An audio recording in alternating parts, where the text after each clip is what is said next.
this is Ordinary Life with me, Kitty, and me, Emma. And we are catching up again with the wonderful Johnny Boyle. Hello. And thank you for joining us again, Johnny. And we would like to point out that we are not medical experts or doctors or anything like that, but instead we are experts on us. We would also like to mention that this program is sponsored by Cover Yours Insurance. You can find them at coveryours.co.nz. From quote to claim, they're in your corner. They are Cover Yours Insurance. And so, yeah, thank you. We've been following your journey, haven't we, with DBS. Deep Brain Stimulation. So how have you found it? Amazingly. Yeah, it's astonishing how quickly you recover from it. It has seemed fast. Yeah, so I was the afternoon of it, so it takes about 5 hours in the surgery. Right. And afterwards, I was up and around and walking to the toilet unaided. Wow. Yeah, astonishing. I went home the next day. The first 2 days afterwards was actually the easiest. The brain swells and your Parkinson's symptoms are much reduced. And then the days 1, 2, 3, and 4 were quite hard. But I mean, it was just like bad offs and stuff like that, bad Parkinson's. And then I got a cold, so that knocked me for 6. And but otherwise, it's kind of like just been slow but sure healing. And then they turned it on. So that was 3.5 weeks ago, and on Friday, so 2.5 weeks after they did it, they turned it on. Wow, that's just amazing. Yeah, and and if you have a look, your listeners can't hear it, but you can hardly notice sense of scars. It's amazing. They did a brilliant job. Wow, I can't even see anything. That's healed really well. Yep. Looks like you've had some little horns cut off. Exactly, it really does look like that. Yes, I've come up with a good story of what doing it before, but there's a little bit of scar on the side of my head that you can't see with the headphones, and a scar about 2 inches wide on my chest. And strangely, most people that I've seen with the implant in their chest, it's normally prominent and it looks like cards or something sitting under the skin. You can hardly notice mine at all. Oh, wow. Yeah, and when I woke up from the op, I looked down and thought, oh, they've forgotten to do that, but they're going to do it another time because it was so flat. It was amazing. I feel a little bulge, but yeah, it's very insignificant. So, Johnny, I was going to ask if you could sort of take us through the process. What happened first, and what were the steps to the operation? Okay, from when I arrived at the hospital, you go in off your meds. So nothing? Nothing. Since the night before? That's right. I did have my pump on, I think, from memory, but I turned off when I got to the hospital, maybe just before. And then, as per usual, when I'm off my meds and go and see how professional, I'm feeling really good and I had very few symptoms, so they had to make sure. Well, I'll let me go through the process. So yeah, I went in. Actually, a lot of it was quite funny. I don't remember a lot from that day. There's a big chunks of it missing. But I went in. They got me to fill out forms, which I don't remember at all. It sounds like giving birth. Yeah, very similar. They wheeled me in.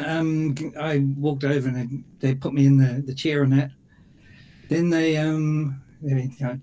try and remember the timeline. They put a halo in. Yeah, there's a big halo thing they put in, and they inject you with the local anesthetic, and they wind those in. It's quite a confronting sound because it goes crunch into your bone. Oh, yeah. So it does actually screw into your head through the bone. The halo that holds you still. It's a big frame that's attached to the back of this chair thing. So it's okay, yeah. So you're unable to move after that, but it's no big deal. You just sit there and it goes crunch and so on, and then it's just no big deal. And I think it was then that the anesthesiologist said, "What music would you like to listen to?" And okay. I hadn't thought about it, so I quite like this New Zealand DJ called Dilby. So I said, "Can you chuck on Dilby?" So I put on this house music playing. And so a lot of my memories of the events were surrounded by this soundtrack of house music. And then they faff around for a bit, and they cut in the flats and all that kind of thing. Then they say, right, we're ready to drill, and you ready? And I said, yep. So it's funny, when they started, it was like a bit of a pilot hole, so it was like a bit of a crunch, and it was a bit like getting your teeth drilled, so it wasn't bad. And then they drilled, and that was like sticking your head in a concrete mixer that's going. It was the loudest sound perhaps I've ever heard in my life, and it was really confronting. So the first one, then they finished, they said, we've got the other one to do. And I said, yeah, okay, go for your life. And that was pretty intense. Would you say that was the worst bit? That was the worst bit. Yeah. It was pretty, most of it was pretty straightforward. I mean, you just go and you follow directions and you go where you go and that. But wow. Yeah, that was pretty So intense. did it take long, the implanting of the electrodes? I think it's hard to tell because it's kind of in and out. Yeah. There's so many blanks, but it did seem to take a while because you're kind of sitting there, and I knew the neurologist beside me, so he's monitoring. He's got this sound machine that follows alpha waves, I think, and he can tell when it's in the right place. So he's watching all the stuff and that, and I'm having a chat to him about it and how's it going and so on, and talking to the nurse sitting on the other side of me and talking to the anesthesiologist. I was kind of having a ball, you know. I can just see you doing that. I bet you had a great time. Yeah, it's quite cool. And then occasionally the surgeon would butt in and say, right, we're ready to do this now. So they stuck one cable down there, and then they said you could hear the machine kind of getting louder and louder as it's hitting the right spot. And I said, well, we think it's in the right spot now. And they said, right, can you talk? And I could talk, and then they dropped it down a bit, and I couldn't talk. And it was really weird. That was really intimidating because I could hear I could see the words. I just couldn't make anything move. So I could pull out a bit, and then I could talk again. And they got me to lift my hand in the air above a certain height and keep it still, and that was done. Doesn't that make you realise just how powerful the brain is? Yeah. Yeah, it's weird, eh? It's really intense. And this, I think I said last night. You're sitting there with your brain exposed and people doing stuff back there, and you're talking to other people. Yes. What did you get up to on your weekend? Oh, I don't know. So they did one side, and they're talking about, because there's 4 contacts, which they all try to get in the zone.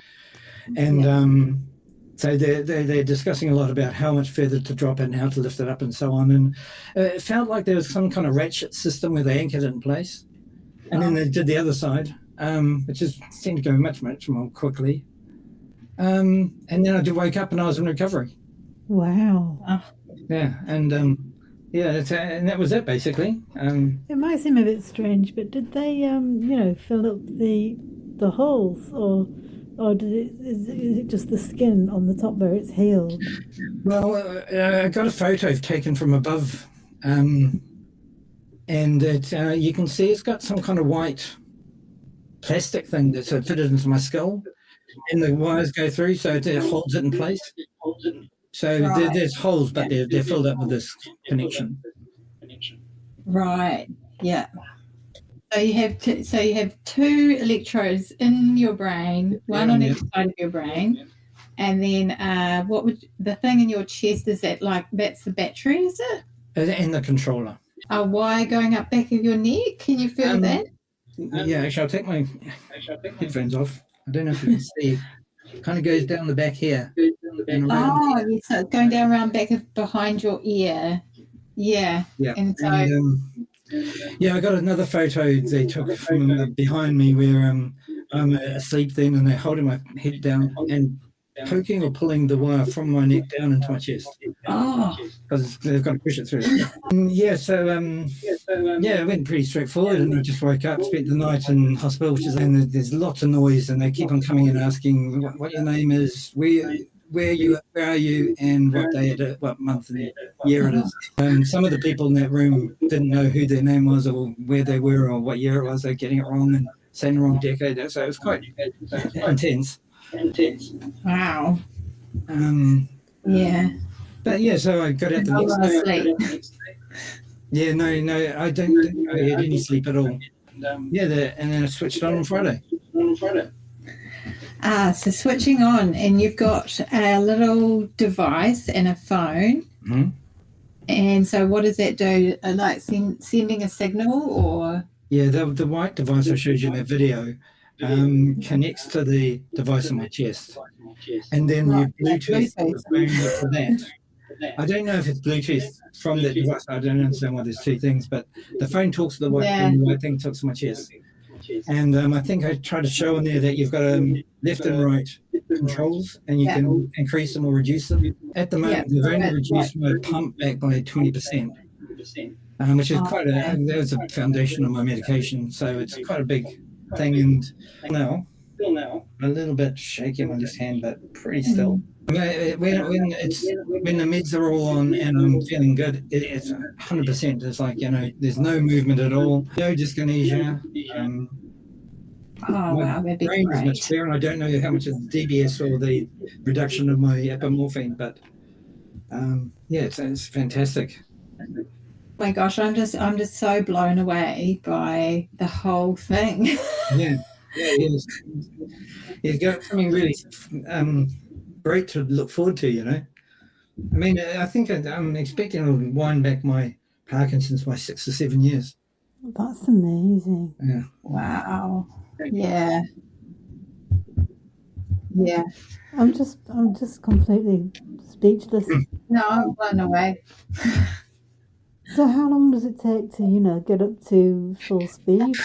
That's the $1 million question. I've seen it varies between 3 and 6 months, the process. I spent 2 hours there on Friday, and it was quite intimidating because she turned it, each of the 4 segments on both sides can radiate like in all directions at once or in certain directions.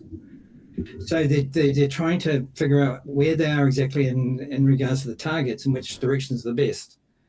So they kind of amped everything up to 11 first of all to see what the results were. And my face pulled to the side, and I couldn't speak properly, and it was mental. And Scary. then they go through all those steps, and then finally they get down to each segment and they change the directions of them and so on. I mean, it's been fascinating following your progress because you set up a little group for us all to follow. And I noticed that you've been doing some things that you've not been doing in years. I think you said you've been playing the guitar.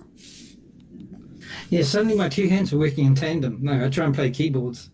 And my left hand was always out of time and stuff, but when everything's in focus, they both work at the same time. Right. I also had this fluidity that I'd forgotten about because you get the what's it called, the rigidity, which I hadn't really realized I had, and then now I walk around the house fluid, and everything smoothly. Actually, there were 2 videos, one of you walking in and one of you walking out, and just when you watch them, it's really small little changes that, as you say, the fluidity of your walking was just miles better in the second video, and you probably wouldn't. There's little things too, like I used to take 2 or 3 hours to get out of bed in the morning. I'd still be shaking bad and feel ill getting up and that. Now I swing out of bed and before my carer comes, and I'm sat at the table ready to have my breakfast and stuff. I still shake a fair amount in the morning, but there's this kind of background noise is gone. I have this kind of clarity. So even when I'm shaking, I can do stuff. But it'll get better over time. Oh yes. As the process goes on, and I reduce the meds and increase the stimulation. I think the maximum is about 8. I'm on 1.4 at the moment. And is that something you control yourself? Well, it'd be done in tandem with the NDS nurse, but I can control them. And she said if I had found I had dyskinesia this weekend to turn it down a little bit. I haven't needed to. But I was getting dyskinesia while I was recovering, and nothing now, absolutely nothing. And you can see my head's already still. It is quite different seeing you. Chalk and cheese. No, it's interesting. I'm moving my face. Yes. And when I'm smiling and in the mornings, I've still got facial masking, and my sister's come to stay for the weekend, and I said I'm not in a bad mood or anything, I'm just not able to move my face very well. But the meds come on, suddenly I'm smiling and chatting, and I'm acting like a normal person. That's just fantastic. So is everything you expected? It's actually, I expected a lot from it, but it's probably beaten my expectations. Yeah, and it's only just beginning. So, So what advice would you give someone who's maybe on the waiting list for this, and maybe somebody like Emma? Would you recommend getting it done? Was it worth it?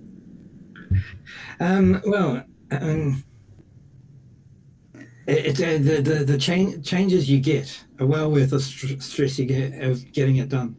Yeah. And all I would say is just ensure you've got good backup at home. Because I've had carers all set up and here, and I haven't had to think about anything but just getting well, and that makes a huge difference. I'm sure that all the food's been looked after. I haven't needed any help in getting to the bathroom or anything, so it's a walk in the park as far as that healing goes. But I am aware that I'm in a really fortunate position where if I had the stress of looking after myself or not having as much support, it would be probably a hard slog. I see. But if you've got all that on board, then it's almost it's a simple procedure. I've got a friend who had prostate surgery on Friday, and he's in a much worse state than I was. So. Well, I, for one, am absolutely delighted to see the progress that you've made and see. It's absolutely stunning. And thank you so much for coming and sharing your story with us. It's been fantastic. And I'm sure if anyone's out there thinking about this, it'd be wonderful to see how positive it's been. Great. Thank you for giving me the opportunity to share my story.